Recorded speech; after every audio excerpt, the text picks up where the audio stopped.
Good morning everyone, welcome to knowledge account. আমি কুন্তল মাহিন্দার তোমাদের সাথে 19th November 2024 daily current affairs নিয়ে ডিসকাস করবো উইথ স্ট্যাটিক জিকে। দেখো, আজকে তোমাদের যে ক্লাসগুলো রয়েছে, দেখো তোমাদের একটা কথা আগে বলে দিই, ম্যাথের ক্লাসটা এই উইকে তোমাদের হচ্ছে না। স্যারের খুব শরীর খারাপ, এই সপ্তাহে উনি ক্লাস নিতে পারছেন না ইউটিউবে। তোমাদের নেক্সট উইক থেকে ম্যাথের ক্লাসগুলো হবে, ঠিক আছে? আর ইংলিশের কেস স্টাডি ক্লাস আজকে নেই তোমাদের। এরপরে আমি তোমাদের স্পোর্টস রিলেটেড একটা কারেন্ট অ্যাফেয়ার্সের ক্লাস তোমাদের এখানে দেবো আপকামিং এক্সামের জন্য, খুবই হেল্পফুল। অবশ্যই সবাই লিঙ্ক থেকে দেখবে, টেলিগ্রামে আমি লিঙ্ক দিয়ে দেবো, শিডিউল করা রয়েছে। আর ডাব্লিউবিপি জিকে যেরকম কেস স্টাডিতে আজকে হচ্ছে 6টার সময় হবে, আর সন্ধ্যাবেলা আজকে সোহিনী ম্যামের ক্লাস রয়েছে এনটিপিসি সায়েন্স স্পেশাল জিকে। টেলিগ্রামে সব লিঙ্ক শেয়ার করা আছে, তোমরা ওখান থেকে গিয়ে করতে পারবে। আর যারা নতুন রয়েছে অবশ্যই টেলিগ্রামে যুক্ত হয়ে যাও, যাতে তোমাদের কোনো ক্লাস মিস না যায়। প্রথম প্রশ্ন আজকে, কোন দল 2024 সালের 16তম সিনিয়র মহিলা টি20 ট্রফি জিতেছে? তো দেখো, মুম্বাই জিতেছে 2024 সালের 16তম সিনিয়র মহিলা টি20 ট্রফি। এই 16তম সিনিয়র মহিলাদের টি20 ট্রফির ফাইনালটা 12ই নভেম্বর 2024 ওয়াংখেড়ে স্টেডিয়াম, মানে মুম্বাইয়ে, মহারাষ্ট্রের মুম্বাইয়ের ওয়াংখেড়ে স্টেডিয়ামে খেলাটা হয়েছিল। মুম্বাই ফাইনালে বাংলাকে 10 উইকেটে হারিয়ে এই সেকেন্ড সিনিয়র মহিলা টি20 ট্রফি শিরোপাটা জিতেছে। আমরা যদি দেখি এখানে অ্যাওয়ার্ড যেগুলো আমাদের মনে রাখা উচিত, প্লেয়ার অফ দ্য ম্যাচ হয়েছে জাগরবি পাওয়ার মুম্বাই থেকে। প্লেয়ার অফ দ্য সিরিজ হয়েছেন হুমাইরা কাজী। আর এই সিনিয়র মহিলাদের টি20 ট্রফি এটা অ্যাকচুয়ালি বিসিসিআই দ্বারা 2008-9 প্রথম হয়েছিল। রেলওয়ে 11বার শিরোপা জিতেছে এখনও পর্যন্ত ম্যাক্সিমাম। দিল্লি 2017-18 সেশনে জিতেছিল, পাঞ্জাব 2018-19-এ, মুম্বাই 2023-এ আর 24-এ জিতল। মুম্বাইটা ভালো করে তোমরা মনে রাখবে। পরের প্রশ্নে যাবার আগে তোমাদেরকে বলে দিই, তোমাদের অক্টোবর বা অন্যান্য মান্থলি কারেন্ট অ্যাফেয়ার্সের সমস্ত পিডিএফ ইবুকে অ্যাভেলেবেল রয়েছে। তোমরা যারা ইবুক থেকে পড়তে চাও, যাদের মানে সময় অভাবে তোমরা প্রতিদিন ক্লাস করতে পারছো না, ইবুকে প্রত্যেকটা মাসের প্রত্যেকটা প্রশ্ন তার সাথে রিলেটেড স্ট্র্যাটেজিকে অর্গানাইজডভাবে তোমরা প্রত্যেক মাসের পিডিএফ এই ইবুক সেকশন থেকে পেয়ে যাবে, ওখান থেকে কালেক্ট করে নিও। আর তারপরে নিজেদের রেজিস্টার করা মোবাইল নাম্বারটাকে পাসওয়ার্ড হিসেবে ইউজ করে নেবে। এছাড়াও নলেজ অ্যাকাউন্টের সমস্ত গুরুত্বপূর্ণ পিডিএফ তোমরা এই বুক সেকশন থেকে পাবে। এটা আমাদের অ্যাপে রয়েছে, অ্যাপের লিঙ্ক ডেসক্রিপশন বক্সে আছে, ওখান থেকে গিয়ে তোমরা ডাউনলোড করে নাও, অথবা গুগল প্লে থেকে গিয়ে সার্চ করো নলেজ অ্যাকাউন্ট অফিসিয়াল।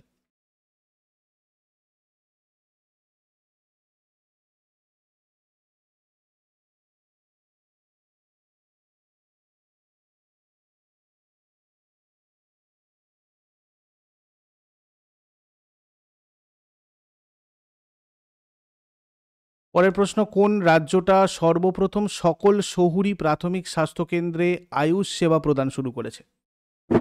তো দেখো, এটা শুরু করেছে মধ্যপ্রদেশ। মধ্যপ্রদেশ সর্বপ্রথম সকল শহুরি এলাকায় 328টা প্রাথমিক স্বাস্থ্যকেন্দ্র আয়ুষ সেবা প্রদান শুরু করেছে। মধ্যপ্রদেশ 1956 সালে গঠিত হয়েছিল, রাজধানী মধ্যপ্রদেশের ভোপাল। কোনো আন্তর্জাতিক সীমানা নেই, আর 5টা রাজ্যের সাথে সীমানা রয়েছে: উত্তরপ্রদেশ, মহারাষ্ট্র, ছত্তিশগড়, গুজরাট আর রাজস্থান। টোটাল 53টা জেলা রয়েছে। 53তম জেলা হচ্ছে মহুগঞ্জ। আর সরকারি ভাষা হচ্ছে হিন্দি। বিধানসভার 230টা আসন রয়েছে, রাজ্যসভার 11টা আসন রয়েছে, লোকসভার 29টা আসন। আর হাইকোর্ট হচ্ছে মধ্যপ্রদেশ হাইকোর্ট জব্বলপুরের। প্রথম রাজ্যপাল বি পট্টভি সীতারামাইয়া। প্রথম রাজ্যপাল, বর্তমান রাজ্যপাল মঙ্গভাই চাগানভাই প্যাটেল। প্রথম মুখ্যমন্ত্রী রবিশঙ্কর শুক্লা। বর্তমান মুখ্যমন্ত্রী ডক্টর মোহন যাদব। প্রধানমন্ত্রী নরেন্দ্র মোদী 2018 সালে 23শে সেপ্টেম্বর ঝাড়খণ্ডের রাঁচি থেকে আয়ুষ্মান ভারত প্রধানমন্ত্রী জন আরোগ্য যোজনাটা চালু করেছিলেন। এই প্রধানমন্ত্রী জন আরোগ্য যোজনা এটা 2018 সালে চালু হয়েছিল ঝাড়খণ্ডের রাঁচি থেকে। প্রতি পরিবার পিছু প্রতি বছরে 5 লক্ষ টাকা পর্যন্ত এটা কভার প্রদান করে। হাসপাতালের ব্যয় কমাতে আর আর্থিক ঝুঁকি কমাতে এটা হেল্প করে। তারপরে কোন রাজ্যে দেশের প্রথম রাইটার্স ভিলেজ উদ্বোধন করা হয়? প্রথম রাইটার্স ভিলেজ, দেখো এটা উদ্বোধন করা হয় কোথায়? উত্তরাখণ্ডে। উদ্বোধন করা হয়েছে এটা প্রথম রাইটার্স ভিলেজ। এটার কথা তোমাদের আগেও বলেছিলাম, তো এটা ফাইনালি উদ্বোধন করা হয়েছে দেরাদুনের থানোগ্রামে। দেখো, প্রাক্তন রাষ্ট্রপতি রামনাথ কোবিন্দ, উত্তরাখণ্ডের governor lieutenant general Gurmit Singh এবং মুখ্যমন্ত্রী পুষ্কর সিং ধামি দ্বারা স্পর্শ হিমালয় মহোৎসবের অংশ হিসাবে এটা উদ্বোধন করেছে 2024-এ। এটা দেরাদুন থেকে 24 কিলোমিটার দূরে অবস্থিত ভারতের এটা প্রথম, এটা একটা গ্রাম। এটা কি করবে? aims to provide a dedicated space for writers and artists to gather, create and collaborate.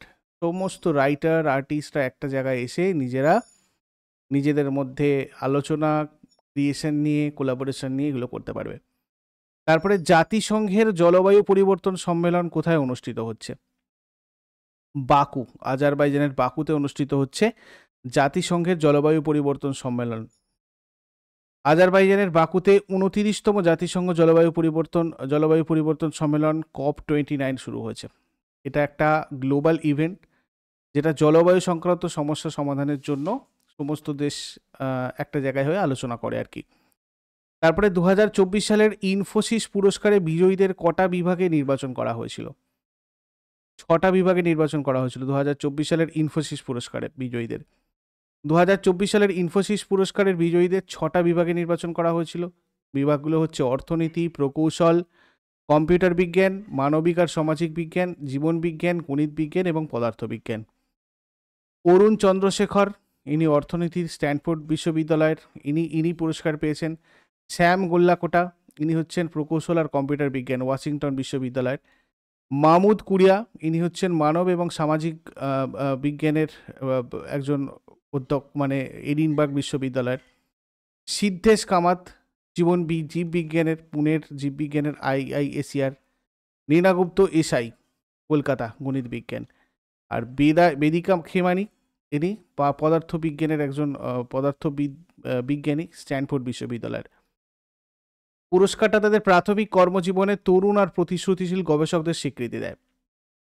নগদ $1 লাখ পুরস্কার দেওয়া হয়। ইনফোসিস পুরস্কারটা হচ্ছে একটা বার্ষিক পুরস্কার, প্রত্যেক বছর দেওয়া হয় এই 6টা বিভাগে। ঠিক আছে? প্রকৌশল, জীবন বিজ্ঞান, গণিত বিজ্ঞান, মানে জীবন বিজ্ঞান, গণিত বিজ্ঞান, সামাজিক বিজ্ঞান, পদার্থবিজ্ঞান আর মানবিক। এই পুরস্কারটা ইনফোসিস সায়েন্স ফাউন্ডেশন কর্তৃক প্রদান করা হয় এবং এতে $1 লাখ নগদ পুরস্কার এবং একটা স্বর্ণপদক ইনক্লুডেড থাকে। তারপরে কোন ভারতের রাজ্য তার ডিরেক্টর জেনারেল অফ পুলিশ নিয়োগের জন্য নতুন নিয়ম চালু করেছে স্বাধীনতা এবং ন্যূনতম মেয়াদ নিশ্চিত করেছে? উত্তরপ্রদেশ। হাইকোর্টের একজন অবসরপ্রাপ্ত বিচারপতির নেতৃত্বে একটা বাছাই কমিটি এই প্রক্রিয়া তদারকি করবে। এই কমিটিতে রাজ্য আধিকারিক, ইউপিএসসি এবং ইউপি পাবলিক সার্ভিস কমিশনের মনোনীত প্রার্থীরাও রয়েছেন। 2006 সালে সুপ্রিম কোর্টের নির্দেশের সাথে সামঞ্জস্য রেখে ডিজিপির ন্যূনতম মেয়াদও বাধ্যতামূলক করা হয়েছে এই নিয়মের সাহায্যে উত্তরপ্রদেশে।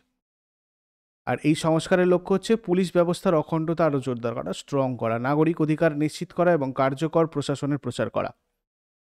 উত্তরপ্রদেশের গঠন হয়েছিল 1950 সালে, রাজধানী লখনৌ। আন্তর্জাতিক সীমানা নেপালের সাথে রয়েছে, একটাই দেশের সাথে। আর 8টা রাজ্য আর একটা কেন্দ্রশাসিত অঞ্চলের সাথে উত্তরপ্রদেশের সীমানা রয়েছে। একটা কেন্দ্রশাসিত অঞ্চল দিল্লি, আর 8টা রাজ্য হচ্ছে উত্তরাখণ্ড, হিমাচল প্রদেশ, হরিয়ানা, রাজস্থান, মধ্যপ্রদেশ, ছত্তিশগড়, ঝাড়খণ্ড আর বিহার। সরকারি ভাষা হিন্দি, উর্দু, এই দুটো। এবং দ্বিতীয় সরকারি ভাষা হিসাবে উর্দুটা গৃহীত হয়েছিল উত্তরপ্রদেশে 1989 সালে। জেলার সংখ্যা টোটাল 75টা রয়েছে উত্তরপ্রদেশে। বিধানসভা 403টে আসন, লেজিসলেটিভ কাউন্সিলের 100টা আসন, রাজ্যসভার 31টা আসন, লোকসভার 80টা আসন। হাইকোর্ট হচ্ছে এলাহাবাদ হাইকোর্ট উত্তরপ্রদেশের।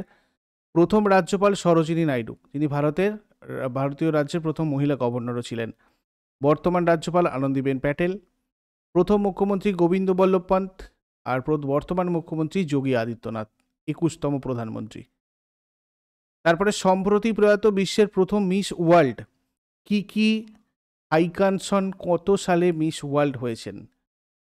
1951-এ ইনি মিস ওয়ার্ল্ড হয়েছিলেন, রিসেন্টলি প্রয়াত হয়েছেন, 95 বছর বয়সে মারা গিয়েছেন। কি হ্যাকানসন, ইনি একজন সুইডিশ মডেল ছিলেন, তিনি সম্প্রতি প্রয়াত হয়েছেন।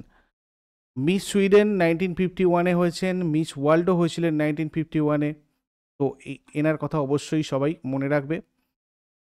কোন দেশের পর্যটন বিভাগ অভিনেতা সোনু সুদকে পর্যটনের ব্র্যান্ড অ্যাম্বাসাডার হিসেবে নিযুক্ত করেছে? থাইল্যান্ডের ব্র্যান্ড অ্যাম্বাসাডার হিসেবে নিযুক্ত করেছে সোনু সুদকে। দেখো, বিখ্যাত অভিনেতা সোনু সুদ থাইল্যান্ড ট্যুরিজমের ব্র্যান্ড অ্যাম্বাসাডার এবং উপদেষ্টা হিসেবে নিযুক্ত হয়েছেন। অনারারি ট্যুরিজম অ্যাডভাইজার উপাধিতে ভূষিত করা হয়েছে থাইল্যান্ডের পক্ষ থেকে। সম্প্রতি সংবাদ শিরোনামে আসা আল্টস্টোনিয়া স্কলার্স কি? আল্টস্টোনিয়া স্কলার্স এটা হচ্ছে একটা গাছ। এটা commonly called blackboard tree, scholar tree, milkwood or devil's tree in English. Dogbane পরিবারের একটা চিরহরিৎ গ্রীষ্মমণ্ডলীয় গাছ। এটা ভারতে একে বলা হয় সপ্তবর্ণ। এটা চড়ক আর সুশ্রুত সংহিতায় উদ্ধৃত রয়েছে।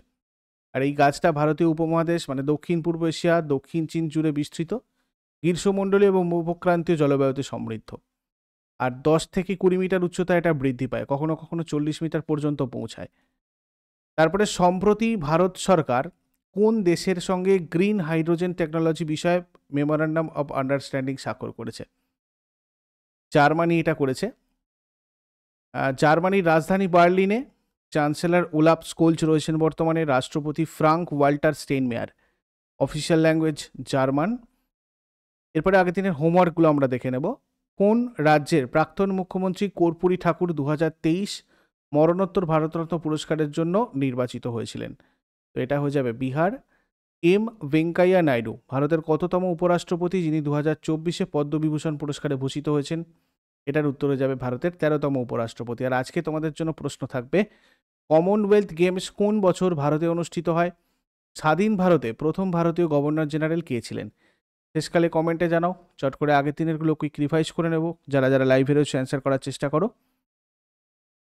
18 নভেম্বর 2024 এর কোয়েশ্চেন্স আমাদের কি ছিল? কোন রাজ্যে সরকার রাজ্যে প্রথম ডাবল ডেকার ইলেকট্রিক বাস চালু করেছে? দেখো, এটা কি হয়ে এটা প্রথম করেছে কোথায়? উত্তরপ্রদেশ সরকার। কে চেন্নাই গ্র্যান্ড মাস্টার্স 2024 জিতেছে আমেরিকান GM11 অ্যারেনিয়ানকে হারিয়ে? গ্র্যান্ডমাস্টার অরবিন্দ চিদাম্বরম। কে FIH বর্ষসেরা পুরুষ খেলোয়াড়ের পুরস্কার 2024 জিতেছে? হরমনপ্রীত সিং। FIH বর্ষসেরা মহিলা খেলোয়াড় পুরস্কার 2024 জিতেছে কে? ইব্বি জানসেন। 2024 সালে FIH পুরুষ সেরা গোলকিপারের পুরস্কার কে জিতেছেন? PR শ্রীজেশ। 2024 সালের FIH মহিলা সেরা গোলকিপারের পুরস্কার জিতেছেন ইয়ে জিয়াও। ইনি কোন দেশের হকি খেলোয়াড়? চীন। সেমিকন্ডাক্টর টেকনোলজি এবং চিপ ডিজাইনে একটি প্রফেশনাল ডিপ্লোমা প্রোগ্রাম চালু করতে মোসার্ট ল্যাবস কোন প্রতিষ্ঠানের সাথে অংশীদারিত্ব করেছে?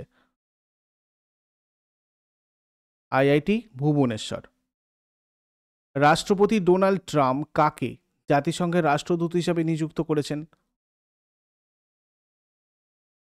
এলিসি স্টিফানিক। ভারতের পররাষ্ট্র সচিব হিসাবে কাকে 14 জুলাই 2026 পর্যন্ত বর্ধিত করা হয়েছে? বিক্রম মিশ্রি। কোন ভারতীয় পরিবহন ব্যবস্থা তার অফিসিয়াল অ্যাপের মাধ্যমে মহিলাদের চালিত রাইড সহ একটি নতুন বাইক ট্যাক্সি পরিষেবা চালু করেছে? দিল্লি মেট্রো। এগুলো ছিল তোমাদের আগের দিনের প্রশ্ন। ইউজফুল বলে মনে হলে লাইক, বন্ধুদের সাথে শেয়ার করো। আর যারা নতুন রয়েছে প্রতিদিন সকাল 6টার সময় ডেইলি কারেন্ট অ্যাফেয়ার্সের আপডেটের জন্য নলেজ অ্যাকাউন্টকে সাবস্ক্রাইব করে বেল আইকন প্রেস করে অলে ক্লিক করে নাও। আমাদের টেলিগ্রামে যুক্ত থেকো তোমাদের পরবর্তী ক্লাসগুলোর নোটিফিকেশান ঠিকঠাক করে পাওয়ার জন্য। আমাদের টেলিগ্রাম চ্যানেলের নাম কি? Knowledge account. Thank you so much, take care, have a great day.